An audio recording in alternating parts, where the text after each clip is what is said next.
And what's up, everybody? Welcome back to the channel. It is your boy Cheap Ludes in his absolute crispiest Florida leisure wear.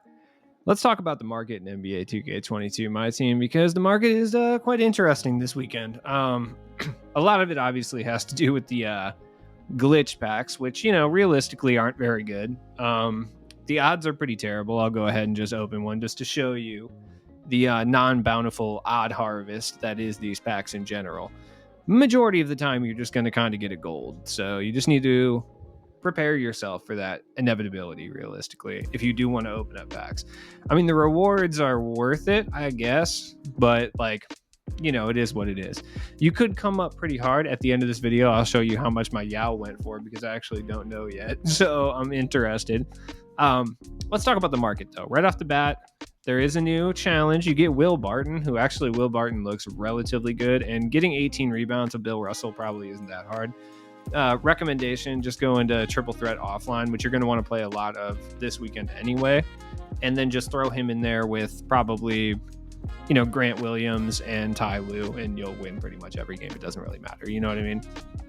So we also got our second step of beyond level 40. They still refuse to give us promo packs for doing this for some reason. So, it is what it is. We got some Weekend Warrior stuff. We got some limited edition stuff, which I didn't do any of the challenges once again. Mistake. Then we got the glitched ones. There's glitched Jason Williams here, which, you have to get glitched Jason Williams, and then you can get a Hoff badge, which is pretty cool. I'm still not 100% sure how to get Jason Williams, but I know there's a locker code in the mix. Glitch cards in my team, and I think he comes out of these little NBA decade packs as well, which, by the way, you get one of these NBA decade packs for winning every single game, similar to the Easter little pack thing that they did a couple weeks ago. So I mean, that's cool. More of these the better, for sure. I'm stoked. I'm obviously going to play a bunch of triple threat offline to try to get that, basically for another pack opening video, essentially. So let's look at the cards that came out today, and then I'll look at some cards that might have taken a hit in value as well. So we'll start with the cards that came out today. We'll start with Kevin Huerter.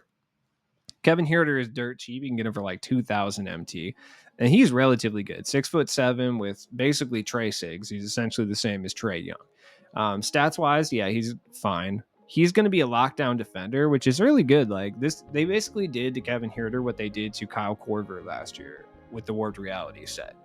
Like, they essentially just made him an absolute demon of every capacity. Like, he can dunk, he can dribble, he can attack the rim, obviously, he can shoot, he can play defense with the best of them. Let's take a look at his tendencies. I'm pretty sure they're ridiculous. Yeah, 92, 92, 90, 90. Yeah, no, he's fantastic. The zero take charge tendency is not accurate. Just look at Kevin Huerter. He obviously likes a good charge. Straight up. Now, the badge count, fantastic. Like catch and shoot, pickpocket, clamps, intimidator, posterizers, who's going to boom on people, which I find absolutely hysterical. Blinders, limitless, downhill, quick first step. He does not have Hoff Chef, which is like whatever. He does have all the dribbling badges here, and he has like gold chef, so he's fine. Trey's release is incredibly fast too, so especially on current gen. You're going to be able to get it off significantly faster than a lot of people are going to be able to contest it. This card is fantastic. This set really is similar to Warped Reality from last year. They're not quite as overpowered. Like, we don't have something as ridiculous as Matt Bonner at the Amethyst tier this year. I look like Johnny Bravo with his hair right now. But the card itself is really good, and he's literally 2,000 MT. Then we got Larry Late Show Sanders. This is the card that I was most excited about when I loaded up the database today, to be honest. Like, I've talked about it before. Larry Sanders is my boy. He carried me to a championship in fantasy basketball in like 2013, I think. Literally. Like, I had like 3 members of that Bucks team on my fantasy team, and I won a championship. That's hilarious. Larry Sanders is good. Set shot 17 on very quick is not bad at all. I've used it on Dikembe, and I don't have any issue with it. It doesn't seem to really be too much different. Larry Sanders is essentially just a budget Dikembe. That's basically what he is. But he already comes standard with the shooting badges you kind of have to give Dikembe. That's the only difference. Like, not quite as good on the defensive end for sure, but the shooting badges are worth it. Larry Sanders is nice. Like, 88 three-pointers not great, but 95 driving dunk, 83 ball handle. Like, he can kind of move a little bit, which obviously his dribble sigs are like terrible, but it doesn't really matter. You know what I mean? Perimeter and interior defense are good. This is without a doubt the best budget center in the game. I should say the best extreme budget center in the game. Like, if you're trying to put a team together and you're looking to spend just like a couple thousand on a center, you could do a lot worse than Larry Sanders. Larry Sanders is better than cards that were $200K a month ago. Larry Sanders is nice, dude. James Wiseman. Wiseman is good. He is, and he's really cheap. This is probably the best budget center in the game. Like, Wiseman, you can get for like 20K. I mean, catch and shoot, corner specialist, brick wall, rim protector. This is every time you run into a no money spent demon team, he's going to be on the squad, straight up. Like, James Wiseman isn't quite as dominant as like Pink Diamond Bull last year, but Wiseman's incredibly good. And if you're on a budget, you can get this card for around 20K, possibly even lower at this point, which is really, really good. I'm not sure what his jump shot is this year. I think it's like, it's weird. I don't remember what it is. Hold on. Let me check here. Set shot 30, which only he has. His Ruby had it too, and actually wasn't that bad. Wiseman's good. Like, his glitches that he can shoot, obviously, has like half range and stuff. Like, Wiseman's a great budget center. Oh man, Isaiah Thomas. Okay, Isaiah Thomas is a really fun card. I will say that first and foremost. It's super funny to watch this man at 5 foot, I think 5'9". Yeah, 5'9", just boom. He is a super ridiculously fun offline card. Good badge count. I mean, he can get threes off. He's just fun. You know, if you want to pick up a card and actually like play the game and have fun, you know, this is a good card. Shout out to my boy who runs the all small ball team against my all huge team. He's going to have a field day with Isaiah Thomas. I don't want to dox him. All right. Then we got Jason Williams, who you can sell Jason Williams, so that's kind of interesting. I'm just kind of interested to see what's going on there. I'll be honest, White Chocolate's actually really good. Is he a player that I recommend using? No, but he does have base 3, near perfect dribble sigs, pretty good stable of badges, like very well rounded, and he can dunk, which I think is awesome. As a big White Chocolate fan, both, you know what, I do like the Hershey's cookies and cream White Chocolate bar as well, but White Chocolate the player, this is a must pick up for me. I have to. I'm going to try to get him over the weekend so I don't have to spend MT on him, but I would say he's a must pick up for sure. This card is sick. He's going to do things you never dreamed a white guy were going to do. You can take that however you want to. D'Angelo Russell is probably one of the best budget point guards in the game. I would say that's not really too far from the truth, actually. He's decent size-wise at 6'5". He's got a great stable of badges. His jump shot is really, really nice. Some people hate it, but I think it's fine. I've liked it all year, so it's not really too crazy. You know, I forgot what the base actually is. It's just D'Angelo Russell base. I personally didn't think it was bad, but some people hate it. He's not really lacking a whole lot of anything, to be honest. He's extremely well-rounded. I personally still would use like a Oscar Robertson or even Paul Horizon maybe, but I'm just kind of high on Paul Horizon, so I don't know. He's probably the best budget point guard in the game, though, at least on the offensive end. Jack Sigma going for the same price as James Wiseman is crazy to me. Sigma actually, I think, is better than Wiseman personally. Look at this fro, dog. Like, look at this fro.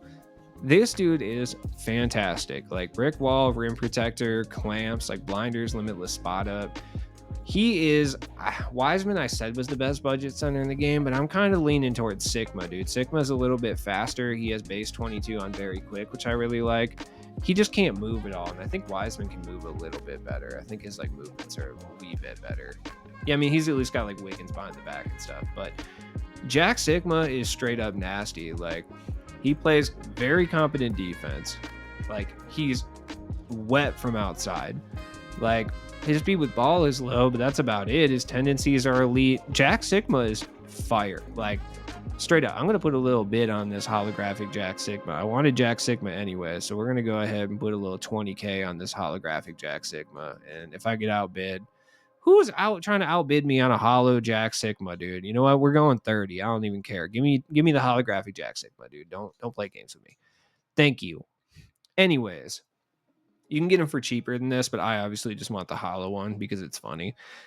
Sigma is really, really good. Then we got Big Ben Simmons. He's very expensive, and the question really comes down to, is he worth it? I would say Yeah, I mean, if you're trying to play at a competitive level, yeah, he's clearly the best point guard in the game. It's not even particularly close. So I would say he is worth it at that aspect. But for your average player, no. I would say there's no reason to pick up Ben Simmons for a million MT. You know how 2K goes. They're going to put this set out, and then all of a sudden they're going to drop LaMelo. They're going to drop another out of position set with a ridiculous point guard, like that we don't know who it's even going to be at this point yet. And that's probably coming next week. Like, you know what I mean? So I don't think it's worth it. Ben Simmons is still going to be a top point guard for a long period of time, but I would say spending $1 million on him is not worth it. Then we got Larry Legend. Oh, I want Larry Bird so bad. I want him so bad. Larry Bird, this card's about to be sick. Unfortunately, there's just a absolute wealth of forwards in this game right now, but a Larry Bird that can do the things that this Larry Bird does. I wish he played 2 guard. If he played 2 guard, no question, I would spend $300K on him. Absolutely. Like 98 3-point shot with Larry Bird's release, which I actually really like this year. I don't like it off the dribble though, but I haven't used it on very quick, so I don't know. 95 driving dunk, 92 ball handle. He's got perfect dribble 6, absolutely perfect dribble 6, 97 perimeter, 92 interior, like 97 speed. Imagine seeing the great white flash just zooming past you, smelling like Salem menthols and Bush Light. Love it. I have no proof that Larry Bird smokes Salem's, but no, he kind of looks like a Winston guy, to be honest. I'm going to do a cigarette tier list one of these days. You know what I mean?